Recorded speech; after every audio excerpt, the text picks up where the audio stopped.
Joining me now, so pleased to have Rachel Goldberg Polin and John Polin with us. Their son, Hersh, was kidnapped from the Supernova Music Festival on October 7th. Rachel, it's good to see you. It's always, terrible to talk about this in this context, but you want to talk about it. I want to talk about it. I want to keep the attention of the world and of America and of our administration and of Israel and of Hamas on what is happening with our hostages, with our Americans. Talk to me about the latest. What are you hearing?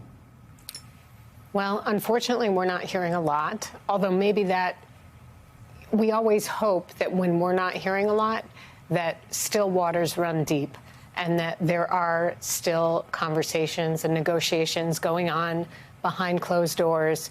I actually think a lot happens in that way, especially with the fragility of all of the parties involved. But we don't have any news at the moment. We are always continuing to be optimistic and hopeful, but it is a terrifying, frightening experience, as anyone can imagine.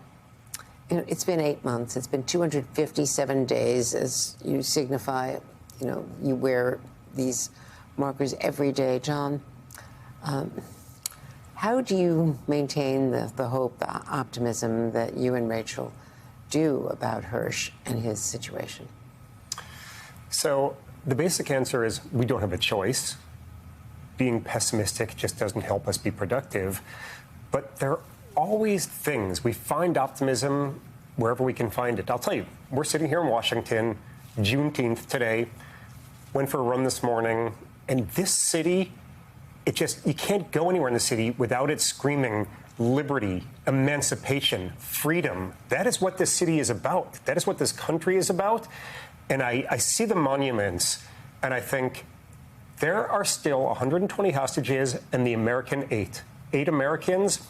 I know that this country, this administration, this Congress will not sit and allow this to continue without turning over every possible stone and bringing home these citizens, these hostages who have been held for 257 days, suffering in tunnels somewhere. America doesn't like that, and I know that America is not going to stop until these hostages are released. I know that commitment, traveling with Secretary Blinken, talking to the officials in the State Department, the White House. They feel, though, Rachel, that they are, they're not losing hope, as you are not, but they are frustrated.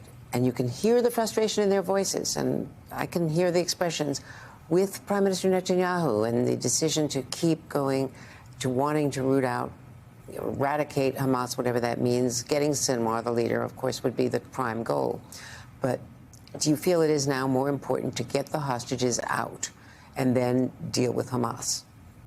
Well, we certainly feel that way. But what's interesting, Andrea, is that all of the surveys now in Israel are showing that the majority of Israelis, regular Israelis on the streets, are saying, we need to get these hostages back.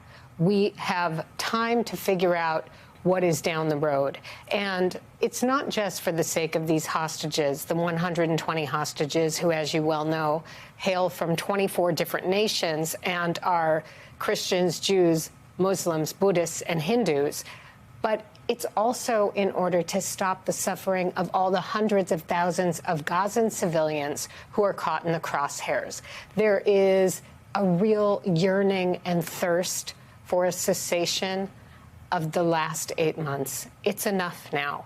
And what we will have to deal with in the region in terms of the turmoil that we have witnessed and are in the midst of, we will figure that out. Many different people are working on that already. And that there is time for. What there is not time for are these 120 cherished souls who are still being held there in very dangerous conditions.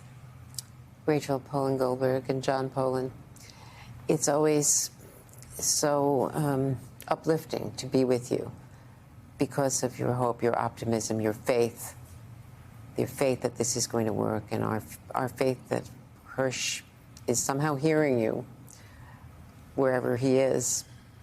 I want to add that I talked about inspiration that I'm seeing here in Washington today just because it's so seeped in this city. You know, you mentioned in the way you asked the question to Rachel something about weakening Hamas, whatever that means, right? So that part of this mission is unclear, but bringing home the hostages is clear.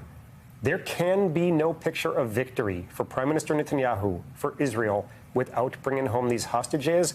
And so I feel the inspiration here in the United States, in Washington.